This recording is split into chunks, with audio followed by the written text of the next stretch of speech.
What's up, Grom Squad? So today we are going to do the infamous oil change, screen clean. We're going to remove the clutch cover.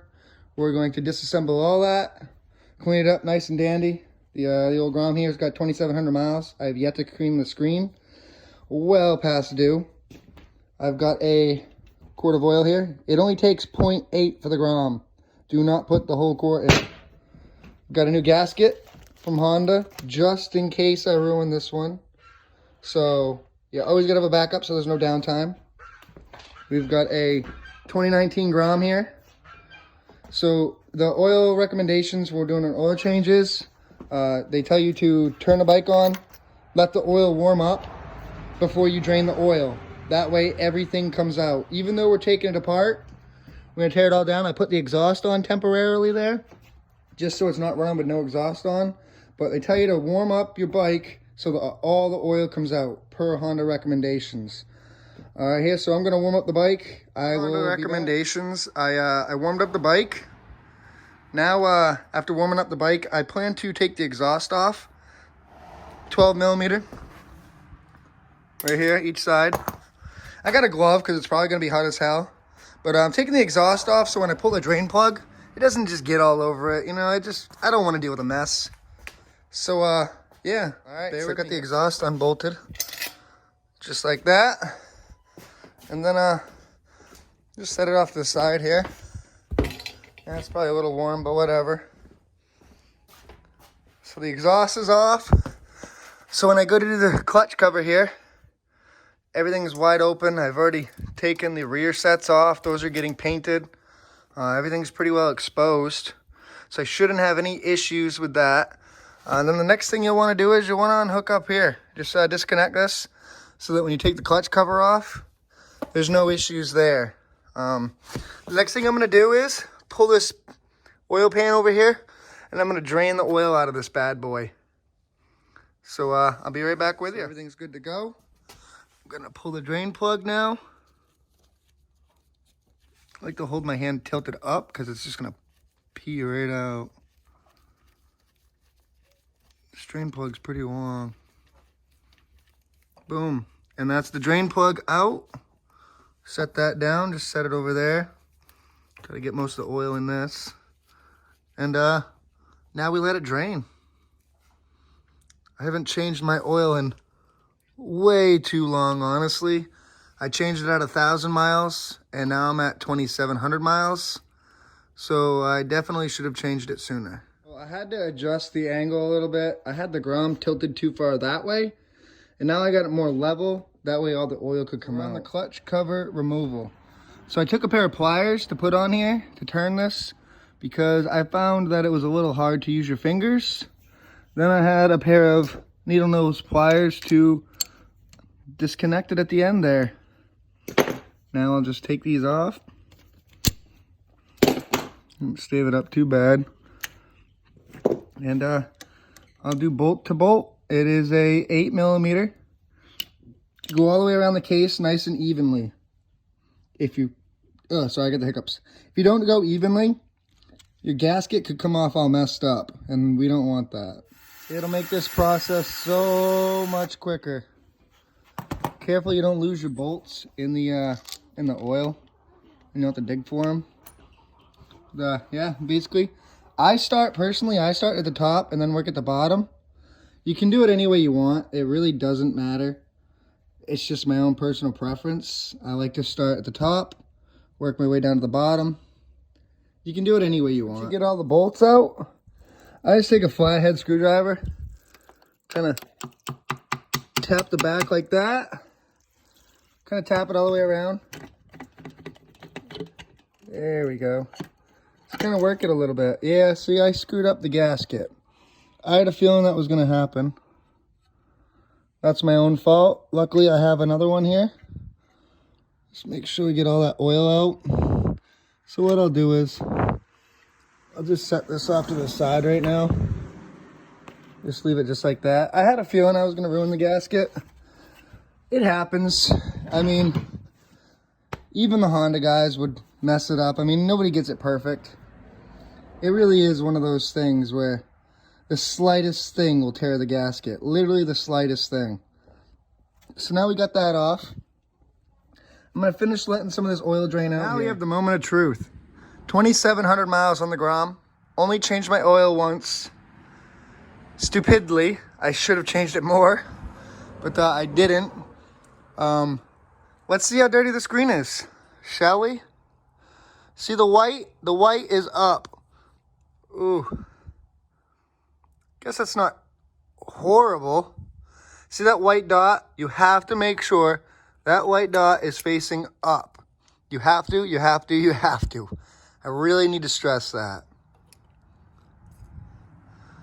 She's dirty, but not as bad as I expected. I expected a lot worse. So, I mean, that's good, I guess, right? Next, I'm going to clean the oil spinner. So you're going to find when you go to do the oil spinner, power off. It's going to turn on you. There's nothing you can do about it.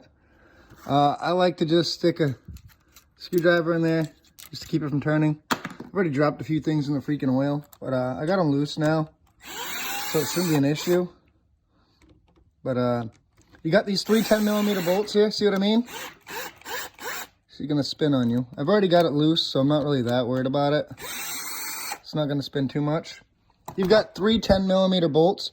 You must, I repeat, you must keep the flat side in. See how it's got a lip right there? That lip needs to be facing out, or you're gonna mess up your bike. So don't do that. Make sure you leave that out. Then, once you unscrew these, you're gonna see a ton of oil pour out of this bad boy. Just kind of grip it, pull it towards you. And as you can see in there, it's pretty disgusting. Look at that.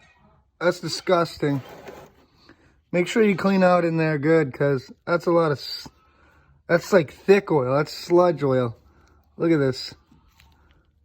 See that? I don't know if you can see it very well, but look at that. That is disgusting. See that chunk? That's disgusting in there. You're really, oh yeah, see a good, oh my camera's really suck. Oh yeah, see that chunk? You don't want that chunk. Look at that. That is a chunk. Clean the shit out of this, my friends. Oh man, look at all that. It's a good thing I tore this apart and took the time to do this, because that is just ridiculous. Sorry my camera's having such issues zooming, but look at that chunk. That is just a little chunk. Alright, so if you're like me and you fuck up the gasket, you have to be so careful when you take this gasket off. If not, you're going to leave shit on it, and then you're going to have to scrape it down. Then it's going to be uneven. It probably won't seal well. So take this off very, very cautiously. I'm going to stop the video and redo after, because I want to take the time to do this right. You got to get this perfect. So I've got most of the gasket off. As you see, it's come in pieces. Even if you're super fragile and super easy with it, this can still happen. Like, that's just the nature of the beast. Basically, I took a pair of pliers and a razor blade, well, vice grips, and I scraped the shit out of it this way. That seemed to have worked really well. I'm going to continue to go over the surface, make sure there's no extra glue, none of that shit on there. And then we're getting ready to put some stuff back together here. Like I said, make sure you get all the glue off the surface of this. You need to. It's very, very important. If you don't, you're just going to be taking it apart again and putting it back together. Make sure you get it real clean. I'm going to end up cleaning it again one last time on top. But at the moment here, we're going to put the oil spinner part back together. Remember, the flat side goes in. The rigid edge, whatever the heck you want to call that, is out towards you. Slide it on there. Make sure it lines up. Then you put your bolts back in.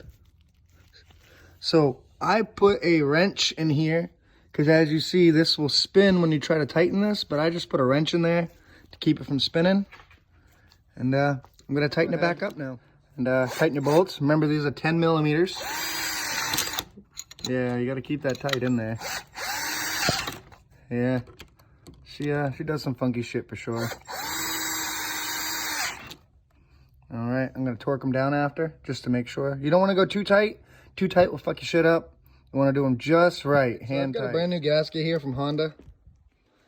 I recommend getting one of these, even if you think you can take it off without messing up, because chances are there's always that one chance. So I got one of these from Honda. I usually put the gasket on this side first versus putting it on there and having it slip off. I like to put it on here just because it's got these little holes that'll hold up the gasket for you. It seems to work out really well. Now we're gonna get ready to put the cover on. Now that the cover's carefully back on, it's time to go ahead and put the screws back in. So put them all in loose before you tighten them all in. So I'll put all the screws in, then I'll tighten them one by one. Nice even seal. To put all my bolts back in. Now I've got all the bolts back in, I'm going to disconnect this from the drill and I'm going to do them, make sure they're hand tight. You don't want to crank them down too tight or you'll strip the aluminum underneath. Now that I checked to make sure that they're all hand tight, just toss a dipstick there just so you don't lose it. And then I'm going to put the drain plug in. The drain plug is something you definitely don't want to forget about or you'll have some issues. Once you've got the cover bolts in, you've hand tightened them, you got your drain plug in, make sure to connect your clutch back up. You'll have some issues if you forget about that one. Then it's time to put some oil in. I recommend making sure you have a funnel or you will make a mess. You only need 0.8 of this quart. So make sure you only use 0.8. Pour some in, check the dipstick. Pour some in, check the dipstick. If you overfill it, you're gonna hate life. Remember, what did I say? 0.8 of this. Really that smart? I'm gonna kind of break this down for you. So 946 milliliters minus 747 is what it takes. Leaves you with 189. Right on the side here, there's a little guide, an oil guide. If you keep track of that, just under the 200 is where you want to leave the oil in this bad boy. And then you would have filled it perfectly. Then once you fill the oil, just take your little tube out here. Yeah, I'm kind of making a mess. I'm going to just let this set with the cover off for a little bit just to make sure there's no leaks, everything's sealed up well. And then I'll be back. So once you get the oil changed, make sure you got the dipstick in there. I'm going to tighten that up. I put the exhaust back on because they want you to run the engine a little bit, kind of cycle it on and off. Start it for 3 seconds, shut it off. Start it for a few seconds, shut it off. Start it for a few seconds, shut it off. Repeat a few times till it gets worked in there. And I just warmed it up. Got it going, good to go. That's all. Hope you enjoyed my video. Basically, that's how you take the clutch cover off, clean the oil spinner, clean your screen. If you have any questions, just post any comments. I've got a ton of videos to come. I've still got a lot of parts coming in the mail. I got a lot of things I want to do still on this thing. But that's basically that for today. Little Grom, she's just hanging there. Hanging on for life. Like I said, you got any questions, just let me know. Other than that, hope you have a good afternoon, guys. Hope my video was helpful. I hope you learned a little something from it. If you didn't, well, I tried. Peace.